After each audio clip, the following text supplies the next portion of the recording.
Hello, everybody. While we're waiting for people to file in, I'll waste the time with the introductions. This is Ian Williams, President of the Foreign Press Association, and to start the new year, we're very pleased to welcome back Ambassador John Bolton, who's in a sense on a roll with his subjects, because much of what he said is unrolling in front of us now, both in China, Ukraine, Afghanistan, and other places where he has warned against the perils of isolationism and also over-optimistic ideological transformations. His new article in the National Review, which I've just finished reading this morning, does a quick sweep of history, taking in the Battle of New Orleans and Teddy Roosevelt's Great White Stick. And I must say that Teddy Roosevelt is someone I often quote, because his one aphorism that really sticks over the years is that you should speak softly and carry a big stick. And people often sort of forget about the big stick when they advocate diplomacy. So, Ambassador, you are addressing isolation in the context of repeated failed votes in the Congress, a clear failure of any foresight of any kind, because these people were concentrating on very parochial issues. There's no, I'm not sure it's a good or a bad thing. There are no big ideological issues that we can see here. It's some form of inner GOP tribalism that was being exercised while the Democrats were standing by eating popcorn, as all the metaphors and the cartoons had it. So can you expound on your article in the National Review about how American foreign policy is conditioned by these neo-isolationist sentiments? Right. Well, thanks very much for having me back. Happy New Year to everybody. And I thought it was appropriate to start off by talking about what the new Congress means, because we're also now clearly into the 2024 presidential campaign cycle, and obviously congressional elections for a third of the Senate and the House again in 2024. And there's a lot of media chatter, certainly in the United States, but really around the world, about what's going to happen politically in the United States in the 2023-2024 time period, who's going to get the Republican nomination for president, who's going to get the Democratic nomination for president, what's going to happen with respect to assistance to Ukraine, how are we going to deal with Russia and China. And honestly, there's a lot of nonsense out there about some of the politics, some of the political implications here in this country. And so, as I say, I'd be happy. I don't plan to go on for a huge amount of time here, and I'm happy to answer any questions any of you may have, but I wanted to set the scene, so to speak. And that's really what I tried to do in this National Review article. And I've sent it to Ian. Ian, I don't know if you can get it to your members, but it's on the National Review website. If you're not subscribers, by all means subscribe so you can get through the paywall. I'll warn you in advance, it's long for an article. It's about something over 4,500 words. It's not obviously book length, but it's long enough that it's not a normal op-ed, again, because I thought this required some explanation. And so the issue that prompted me to get into it was the idea that the several mistaken ideas that Donald Trump is still the dominant force within the Republican Party, that he'll be the nominee in 2024, that he has a philosophy, and that there are others in the party who share that philosophy, whatever it is, specifically as it applies to American foreign policy. And what I say in this piece at greater length is, there has long been a fringe isolationist element in the Republican Party. There's also a fringe isolationist element in the Democratic Party, too. They come at it from different sides of the political spectrum, although ironically, they often end up in the same place. And this isolationist impulse, you can debate definitions and taxonomies forever.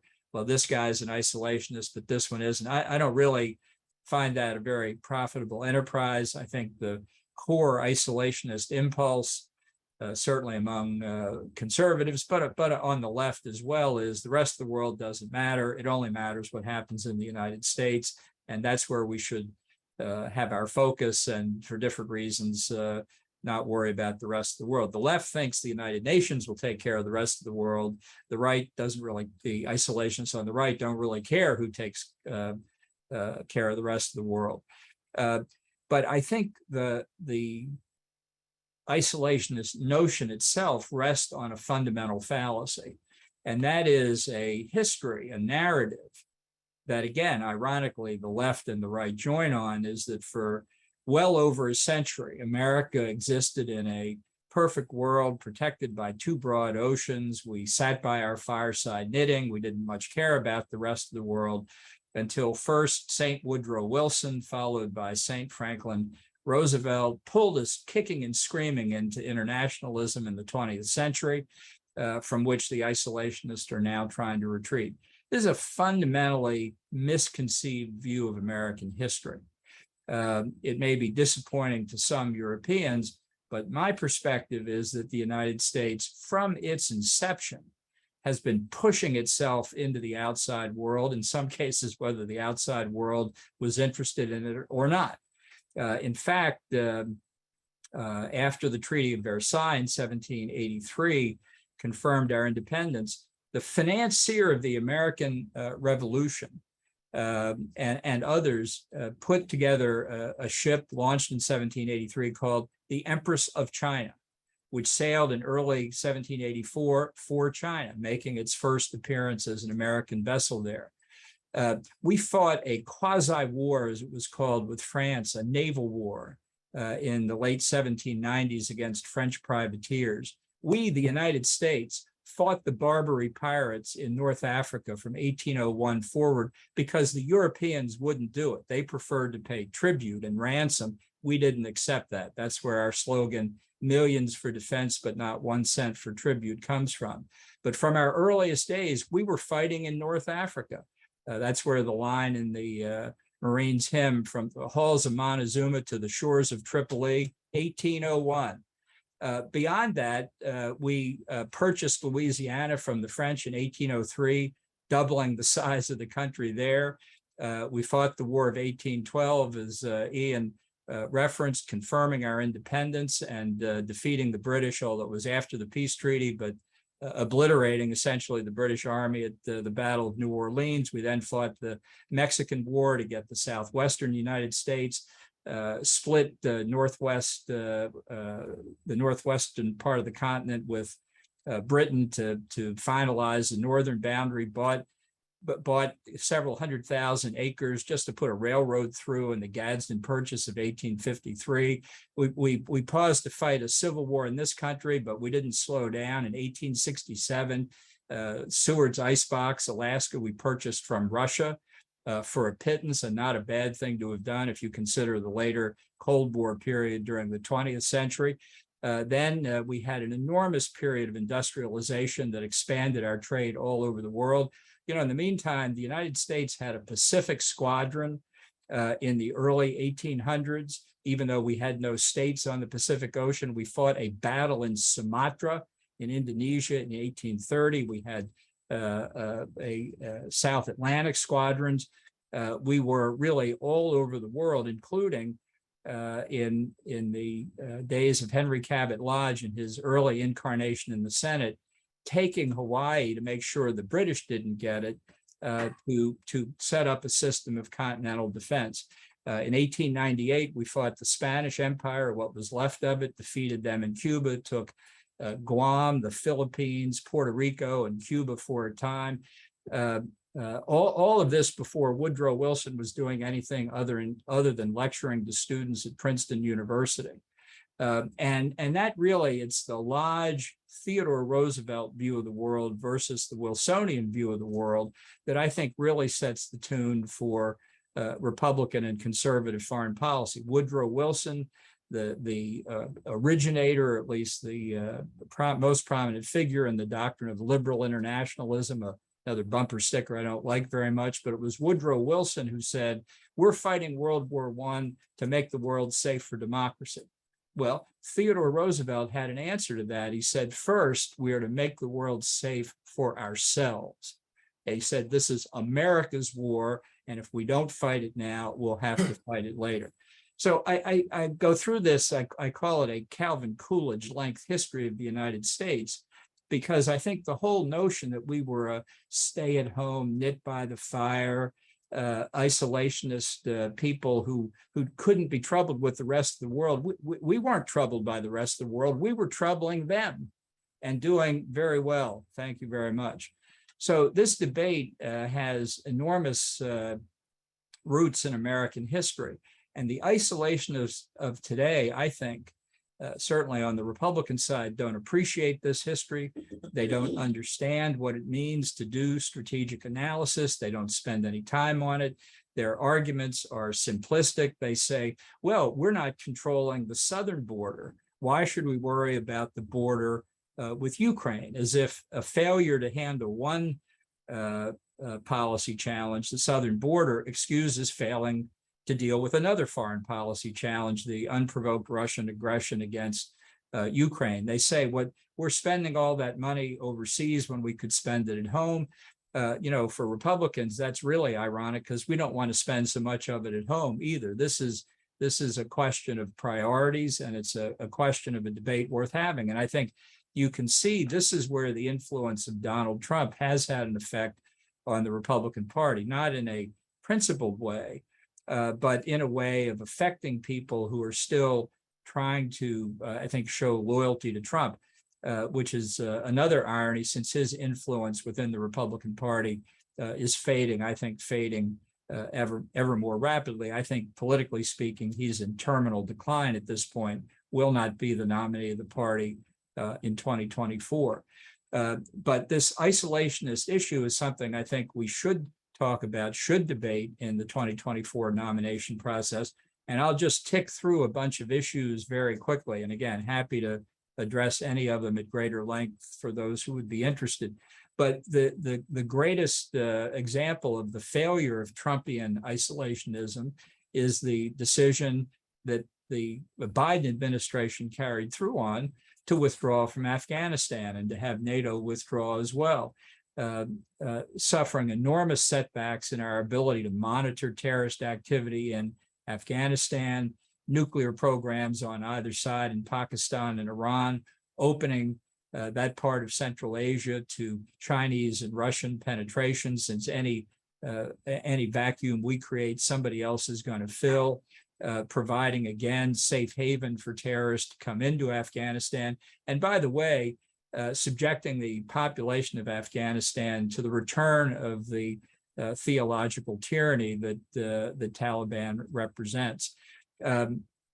That's what people want. That's what they think isolationism brings. Obviously, it puts America and America's friends at grave risk, and that's what's wrong with it. People talk about Iraq, for example, as of Trump wanting to end the endless wars. Well, Obama wanted to do that too as a form of democratic isolationism. He called them forever wars, and he withdrew all American forces in 2011, only to have to return them a few years later, and where they still are because of the rise of ISIS. In fact, this was, I think, the refutation of the idea about how to end the forever wars, and we're still seeing the consequences of it today. Now, one example where Trump hasn't changed his mind was he still believes that the Iran nuclear deal was a bad idea. And it just shows this isolationist upsurge in the Republican Party is a function of Trump, because with Trump still saying he doesn't like the Iran nuclear deal, there's no dissent effectively in the Republican Party. And there's still enormous criticism of the Biden administration's efforts to go back into the 2015 nuclear deal. On Ukraine, this is probably the single most visible example of the debate over isolationism, and we just saw it over the weekend in the struggle to elect Kevin McCarthy Speaker of the House, where he has at least committed, he can't force the House, but he can commit to hold a vote on a budget level that the 20 who objected to his selection as Speaker wanted back at the fiscal year 2022 level, which if you interpret that back on defense spending means a pretty substantial cut from what was just appropriated authorized by Congress for the coming fiscal year. Now, that doesn't mean that that's actually going to happen. It means there's going to be a vote on it. And I tell you, there will be, if you think this was messy last week, electing McCarthy Speaker, wait until the fight over that comes. It doesn't say anything about really the ultimate aggregate level of defense spending or anything specific like what assistance to Ukraine would be. But this is a good example of where the battle is being joined right now. I can tell you among both Democrats and Republicans in the House, in the Senate, there remains overwhelming support for helping Ukraine. And I think that's reflected in a number of polls. Some say, but we're not going to give Ukraine a blank check. That's right. I don't want to give Ukraine a blank check. Nobody's asked for a blank check as far as I know. But this is where you need serious debate. And it's where the isolationists essentially fail because they don't do the necessary analysis. And then I'll just close on China, which I think is the existential threat of the 21st century. Even many of the isolationists say, well, we don't disagree on China, although they fail to note that Donald Trump had no time whatever for Taiwan.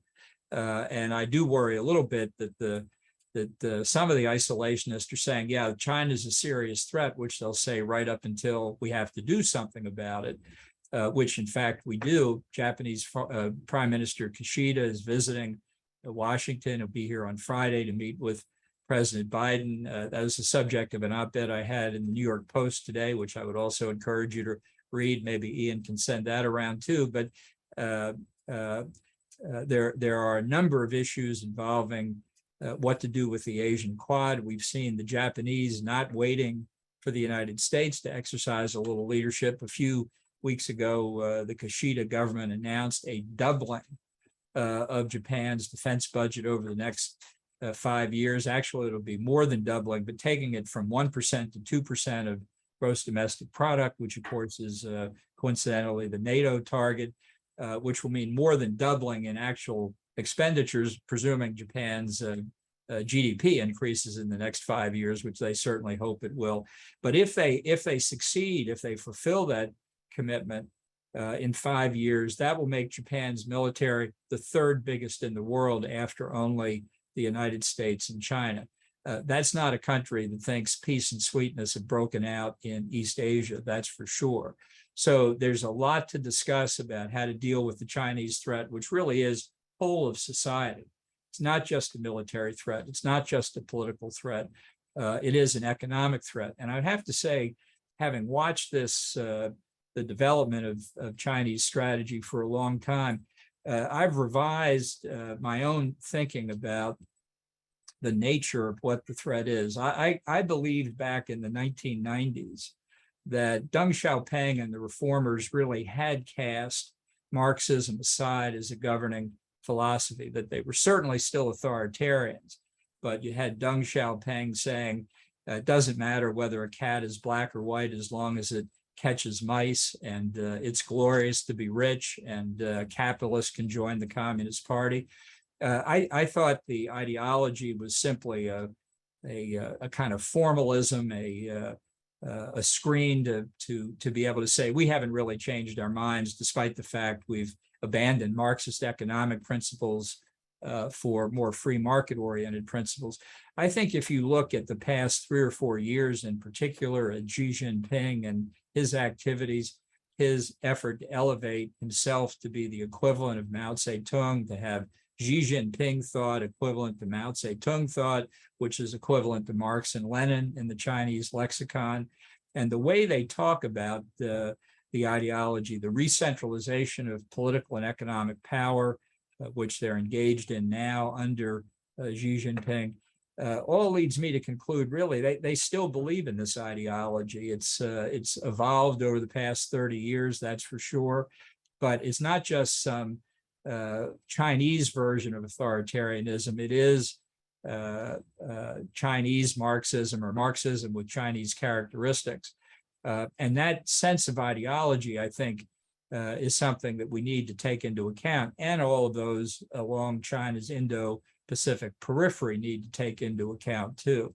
And again, why I think the 2024 election, I'm about to stop here, but the 2024 election in the US will be more about national security issues than many recent elections, certainly since right after the 9/11 attacks, and perhaps even going back to Cold War days, as people look at this ongoing conflict in Ukraine and the threat posed by China, among many other things. So that's why I think this subject of isolationism and what its role has been in U.S. politics over our history, and what its role is now and what its extent is, was worth taking on. But as I said, I'll stop there and say thanks again for the invitation, and would welcome your questions.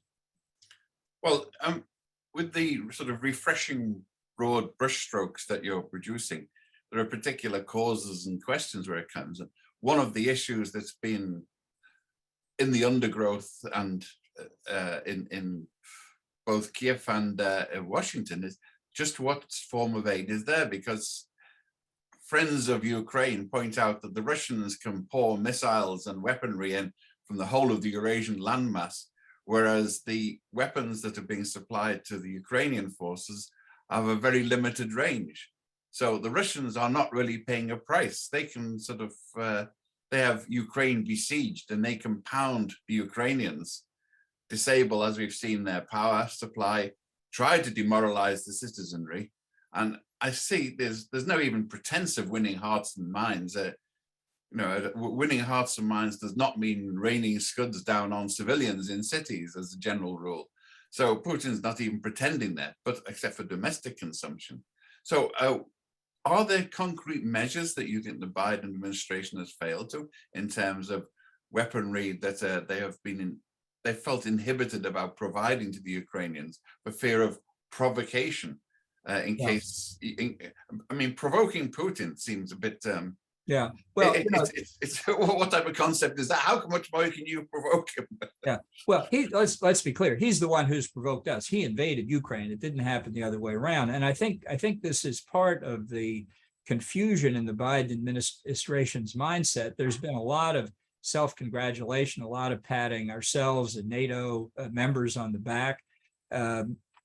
But I think we have to understand, we have to go back to the beginning. We failed at the beginning. All of us. NATO failed, the United States failed, because we didn't deter the Russian attack. That would have been the outcome, the most desirable outcome, and Putin did not seem at all inhibited. We, on the other hand, have been deterred by him over the course of the last 10 or 11 months in several respects. The fear of provoking a general European war. I mean, I don't know who else Russia thinks they're going to attack. They're not making progress in Ukraine. How they think they're going to make progress somewhere else, certainly in conventional terms, I would like to see. Which brings us to the second fear, the fear of Putin's threats on nuclear weapons, as to which we've had public testimony about this in the United States. We have seen no indication that his nuclear forces have undergone any change in their deployment to bring them to the point where that's a realistic threat. I always take nuclear weapons seriously, but I don't see them being on the table, at least until the point where Putin's regime itself is threatened. And while it's weaker than it was a year ago, it's not at the point, I think, where that's realistic. But we have been deterred by Putin. And that's why much of the alliance's aid to the Ukrainians has been a day late and a dollar short. And it has shown a lack of thinking about what our ultimate objective is and the strategy of how to get there. Part of that was excusable for a while because we thought the Russians were going to walk all over Ukraine. It's public knowledge that when American military and intelligence people briefed Congress a few days after the Russian invasion, they were saying, we think Kyiv will fall in another couple of days and the whole country in a matter of weeks. Remember, even before the invasion, we were talking about provisions for guerrilla forces in Ukraine that would harass the Russians after they had taken over the country. That's what people thought was going to happen. Probably the Russians did too.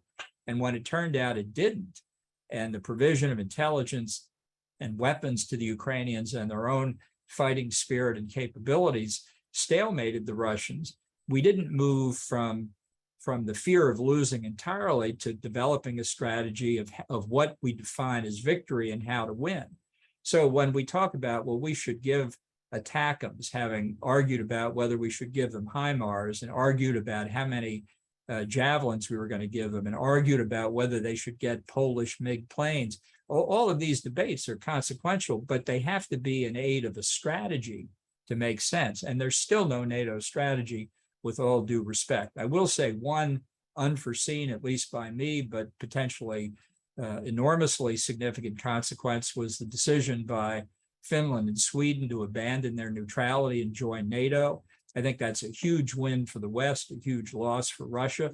Now we have to do is overcome Turkey's frivolous objections and bringing NATO membership to Sweden and Finland will be a plus that will help us for a long time to come.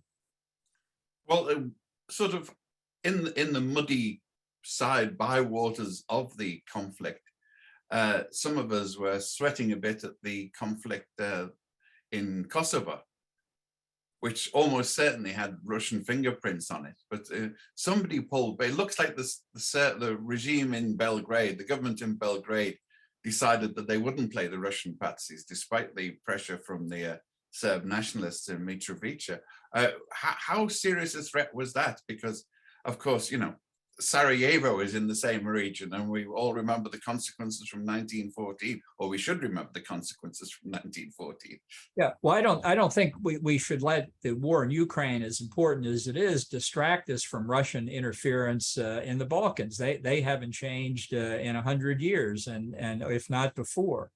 So I consider that the United States has not paid enough attention to the Balkans. I did get involved a little bit myself in seeing if I could help Kosovo and Serbia work out their differences. That didn't work, but I think all of us in the North Atlantic ought to be on guard for Russian involvement, because it's not just Ukraine. We know, obviously, the risk of simply incorporating Belarus at a stroke is still there. You've still got Russian forces in Moldova. That remains a frozen conflict. And just in the past year, we've all heard about Russian efforts in a number of NATO members and in former Yugoslavia to cause trouble. So a sound defeat for the Russian aggression in Ukraine is important, obviously, first for Ukraine, but it's important across Eastern and Central Europe, secondarily, and across the world after that. There's nobody following the conflict in Ukraine more closely than the people in Beijing. Frank Gomez is following on from one of your points there. What are the isolationists hoping to do with Putin's expansionism? Trump and some Trumpists advocate a cozy hands-off approach, which basically means let him have what he wants, I presume. Yeah. Well, you know, Trump could never decide really whether Finland or Ukraine or all those countries, it's all kind of fuzzy in his head. Maybe they were part of Russia to begin with, or why do we really care? And this is part of the mythology that if only we didn't pay attention to the rest of the world wouldn't bother us, which would be nice if we had not been the principal establishers of a global economy. I mean, there were plenty of other people involved, I acknowledge that, but we were the pushy people in the 19th and 20th century who did it because it made the American people richer, better off, living a higher standard of living than anybody in human history. And to say, well, we're just not going to be concerned with what happens some distance beyond America's borders leaves us hostage to that. I'm not saying every policy we've pursued in the past 50 years has been right. But if you want to have a strong American economy, you have to have a strong American presence in the world. And kissing even distant regions goodbye is not going to accomplish that. Bill Holstein wants to know, what do you think the Chinese have concluded about the desire to invade Taiwan in view of the experience, Russian experience in Ukraine? Has it tempered their ambitions or encouraged them? Bill is a long-standing China watcher, of course. Yeah, well, I think in terms of Beijing, the grade in Ukraine is incomplete. I don't have any doubt that that they're analyzing different pros and cons, but I also think that their desire to get Taiwan back under their control is very real. I think they are deterrable, however. They don't want to take over a heap of smoking rubble on Taiwan. They want, anybody who's been there knows this incredible mass of productive skills and human ingenuity there. They want all that functioning, especially the semiconductor chip fabrication facilities. We can deter China by making it clear that the cost of military action would be prohibitive. And there's just reporting today as we speak of a war game that showed China being defeated in an effort to invade Taiwan, but at very great cost to everybody. I think the bigger threat to Taiwan is strategic. And that's why I think that countries in the region and around the world should acknowledge reality. Taiwan is an independent country. And putting it into collective defense structures in the Indo-Pacific makes a lot of sense. I think what China would prefer would be to create some pretext of a crisis, throw a blockade around China, and see if the United States stands up to the blockade. And if we don't, then I think China has established hegemony over Taiwan, and eventually they get control of it. I think we can defeat that as well, but I think it requires an awful lot of thought. Deterrence is a word that's very easily used, but if you look at the experience of nuclear deterrence during the Cold War, it was a hard-fought argument for decades, and it came out okay in the end, but it wasn't easy to get there. And I think deterring China in the case of Taiwan, the Senkaku, Diaoyutai Islands in the East China Sea, the South China Sea, the land borders they have in South and Southeast Asia are all very complex issues, which we need to work on. But I do think they can be deterred. Simon Locke is asking, how linked are Russia and China when it comes to Ukraine? And it is very, the Chinese are equivocating, obviously. I don't think so, actually. I think the Chinese and the Russians have an entente going. I wouldn't call it a formal alliance yet, although it may be. It's not an axis yet, although it could be. With Russia as very much the junior partner, unlike in Cold War days. When the situation was reversed, I don't buy the argument that the Chinese are offended by this Russian behavior in Ukraine. Oh, it's their poor delicate ears can't hear the complaints about what's happening in Ukraine. What the Chinese are upset about is Russian failure in Ukraine. That bothers them. They don't like weak subordinates. But I believe China has Russia's back. I think that Russian financial institutions subject to Western sanctions are probably moving money through the very opaque Chinese financial system. I think China is more than happy to buy more Russian oil and gas, even if they can't, if the Russians can't sell it in Europe, as India is buying more Russian oil and gas, unfortunately. And I think China is fully prepared to provide cover for the Russians politically at the Security Council. Putin and Xi had a conversation just before Christmas and still talk about expanding the framework of the alliance. I think if the Russians had wrapped this up in a couple of weeks in Ukraine, the Chinese would be a lot happier, but they're not going to separate themselves from Russia at this point. The Chinese are in the position they want to be, and things are moving in their direction politically. I know it's one of your pet subjects as well, as we're looking at the distressful condition of women and dissidents in Tehran, in Iran at the moment. And Iran has sort of tipped its hand by providing weaponry to Russia, which might have lost it some support elsewhere, but obviously it sees big advantages. It doesn't need Russian oil. But Will they get more involved in the conflict? And beyond Ukraine, what can Western countries do to prevent the Iranian regime from continuing violence, executions, and he doesn't say, but I will add, weapons deliveries to Putin? Yeah, well, this is Iran. This is the regime in Iran being the regime in Iran. It is a theocratic, militaristic dictatorship. For those like the Biden administration that are just beside themselves trying to get back into negotiation on the nuclear deal, this should be a point where they realize the nature of the regime is such that any agreement you make with them is not worth the paper it's printed on. I mean, the demonstrations that we've seen over the last 3 months, added on top of the widespread economic dissatisfaction that's been going on visibly in the public streets of cities and towns all over Iran for the past 6 or 7 years, most visible in 2019 when the government had to step in and repress it quite violently. These new demonstrations on top of that continuing dissatisfaction are aimed directly at the ideological legitimacy of the regime itself. This is not a dispute about dress codes. This is a dispute about whether the Ayatollahs legitimately channel the word of God that the mass of people have to obey. And 50% of the population, maybe it's only 49%, but a substantial chunk of the female side of the population have said, you're not channeling the words of God to us, we're going to wear what we want to wear.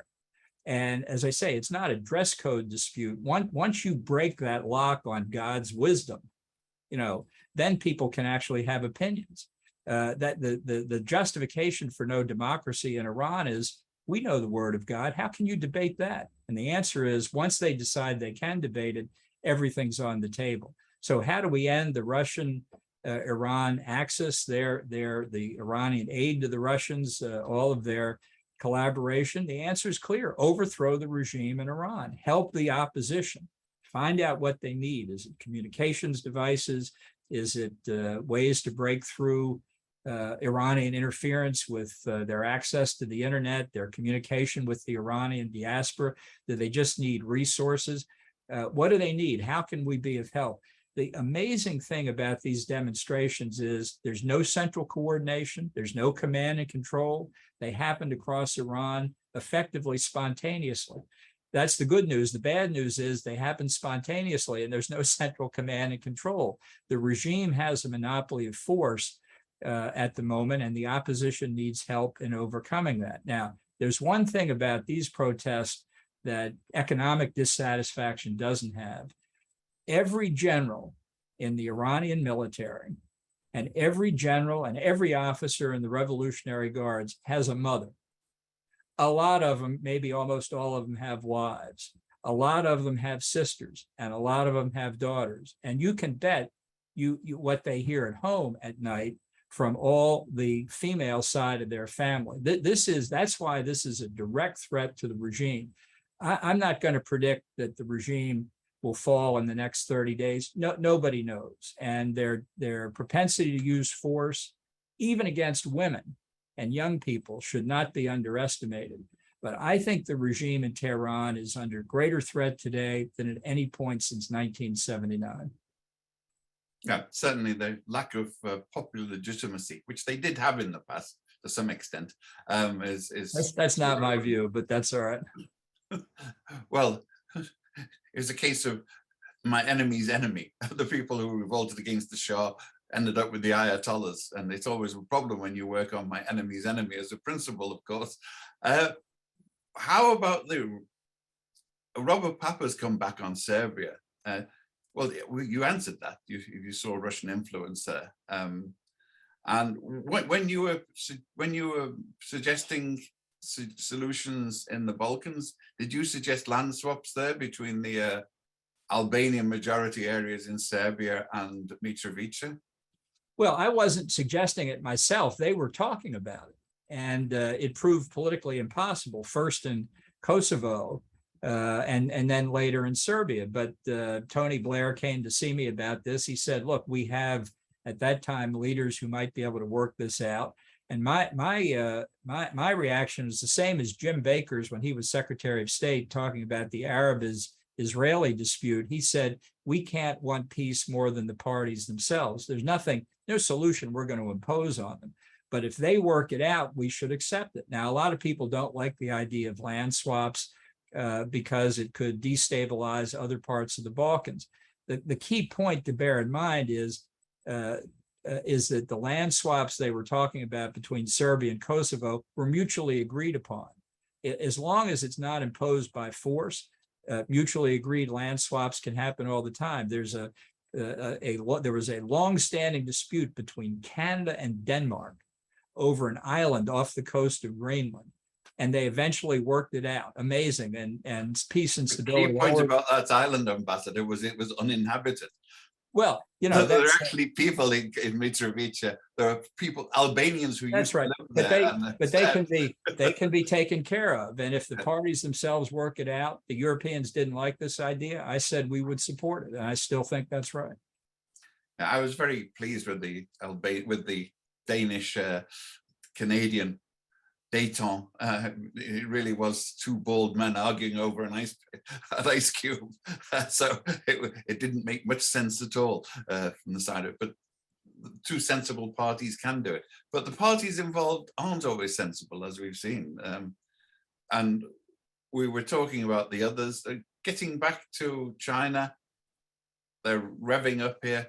I love telling Chinese to refer to Edgar Allan Snow's interview with Mao Zedong in Red Star Over China, in which he says that Taiwan, Formosa, as he called it, should be allowed an act of self-determination after World War II to see what they wanted to do. And somehow has been missed from the canon of Mao Zedong's works. Yeah, even Mao makes mistakes. How about that? Mao nods, along with Homer. They're both sitting there nodding, no doubt. So getting back into the US, I mean, you're one of the few people involved in American politics who gets involved in foreign policy. As very often in American politics, foreign policy is something you use as a hammer for domestic politics. You run a flag up a poll because you know it's going to get support. You're going to get the Polish vote or the Ukrainian vote or the pro-Israeli vote, whichever, because you hold. It's not very often that, as you pointed out, we have strategic thinkers who think, well, this is what we should do both for our interests and for others. Is there any sign of that changing with the inadequacies of that approach to Ukraine becoming manifest and possibly in Taiwan as well? Well, you know, it wasn't too far in the recent past. Certainly during the Cold War, foreign policy was the dominant subject. But I think when the Soviet Union collapsed, you'll remember in the early 1990s, people were talking about the end of history and the peace dividend, that we didn't need these large defense expenditures anymore. We should have woken up to that fantasy with the attacks on 9/11, but even that has grown remote in some people's minds. I just think 2024 looks like it will have more national security issues because of the unavoidable threat of China. People see it now; they understand it better. They're beginning to appreciate the extent of it, and I think it'll be interesting to see the coverage of the Kishida-Biden meeting on Friday. And I hope they do address the grand strategy. I'm not sure Biden's capable of it, but I certainly hope they do, because what Kishida did by saying he was going to double Japan's defense budget is like a fire bell in the night, and saying we need substantial protection on our own. And it's the culmination of a 30-year-long debate in Japan over whether they're a normal nation or not. And they've decided, I think, quite rightly, they are a normal nation, and we should welcome that. Contrast that with Germany, where at the beginning of the war in Ukraine, Chancellor Scholtz said we were having a sea change here in German policy, and that they would hit the 2% NATO target this year, 2023. They would spend 100 billion euros on defense material, including 30 billion for F-35s. And none of that has happened. And the 2023 target may now be 2025. I mean, the contrast between Germany, and I'll just add France for good measure on the one hand, and Japan on the other, is enormous. So I think this is a sign people are waking up to China, and I think it will. That's why it will be part of our debate. Picking up on the German conundrum, Scholtz made a nominal road to Damascus conversion, but he stayed on the back of his camel, headed straight ahead. I mean, he's been very diffident about vigorous support for Ukraine, and both he and Macron have this what in historical terms is fetishistic belief in diplomacy as an end in itself, rather than reflection of material strengths on the ground. Why do you think this is? He's not a sort of Stasi sleeper. I don't think I do. But why is he being so diffident about this and equivocal?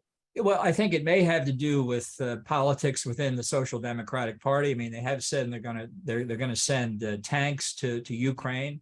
Of course, we all could have done that about 10 months ago. The U.S. will send Bradley fighting vehicles. We could have sent them 2 months ago. This is part of what I was saying before about not having a strategy. Each incremental decision about additional weapon systems on its own merits looks pretty good. But where does it fit in terms of the strategy, and why these now and why not earlier, and what comes next? That doesn't mean you have to give your playbook out in public or so the Russians can see what it is.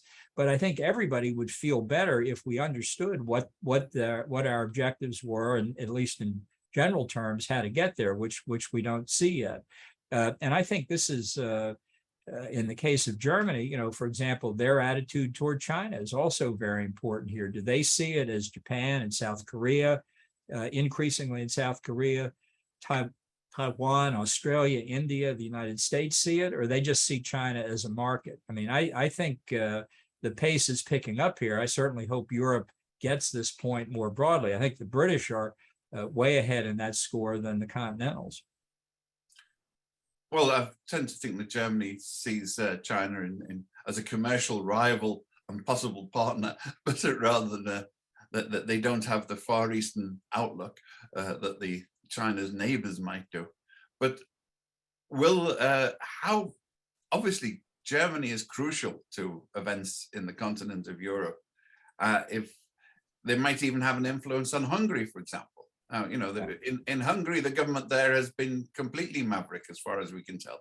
Right. The descendants of the Arrow Cross, who had no compunction about sending Hungarian pro-Nazi troops into Ukraine, are now diffident about sending any aid at all. Yeah, well, it brings to mind is the famous Neville Chamberlain argument about the German Anschluss of the Sudetenland from Czechoslovakia, and Chamberlain said at one point how remarkable it is that we're talking about a faraway country and a people of which we know little. Now, this is the difference between Prague and London, which is not very great. So you can say, well, China's a long way away. One of China's neighbors is invading Ukraine. And that's why this entente, whatever this relationship is, that's my term for it, but whatever this relationship is between China and Russia, it's having an effect in Europe right now. So maybe in Berlin, they ought to consider that. Well, since we've, like Teddy Roosevelt's Great White Fleet, we've circumnavigated the globe, we can come back to home harbor and ask some questions about the impending GOP elections. You have sort of hinted that if the candidates are also abysmal, you will put your hat in the ring for candidacy. Is that still, are you still holding your hat behind your back, ready to throw in? Well, I'm still thinking about it now. I did an interview with a British TV station last week, and it's another demonstration. Never underestimate the inventiveness or creativity of the British press. I said the same thing I've been saying for about 6 weeks here. I'm considering whether to get in or not. And, I did look at this very seriously in 2016. I mean, I went to Iowa, I went to New Hampshire. I took my family to New Hampshire to see how they'd like campaigning. I thought about what was involved. And I decided not to run in 2016. So I start knowing how complex and arduous a decision like that is, and I'm not going to take it lightly. But what got me thinking about it this year was when Trump said some weeks back now that he thought the Constitution ought to be terminated so that he could be declared the winner of the 2020 election. Now, I filled out many security forms in my day and gone through many security clearance procedures. And one of the questions that, at least historically, they asked was, have you ever advocated the overthrow of the government of the United States? And I always happily answered no. But when you say, I want to terminate the Constitution, as Trump did, you are advocating the overthrow of the government of the United States. That was bad enough, but I was disturbed that the reaction of people who were generally considered to be potential candidates for the nomination did not give as strong a reaction to that as they thought they should. It's not enough to say, hey, look, I support the Constitution. It has to be that we affirmatively oppose anybody being a significant figure in the Republican Party who doesn't fully support the Constitution. That's what the president's oath says. It's written in the Constitution itself. The only oath that's written into the Constitution, the president has to commit to preserve, protect, and defend the Constitution, which manifestly Trump is not doing. That is a reason to run for president if I decide to do it. Well, maybe Trump can join Bolsonaro in Orlando and they can discuss post-presidential strategies in future. Yeah, this is not a good look in Brazil, I must say. And I think it's another reinforcement to Americans. This is what Trump caused on January the 6th. We don't need it again. Well, I think we're drawing to our close now.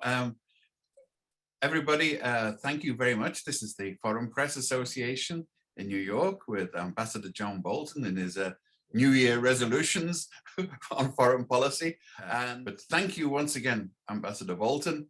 It's been, as usual, an invigorating, forthright and informed discussion. Glad to be with you. Part. Happy New Year. Happy New Year. Thank you very much.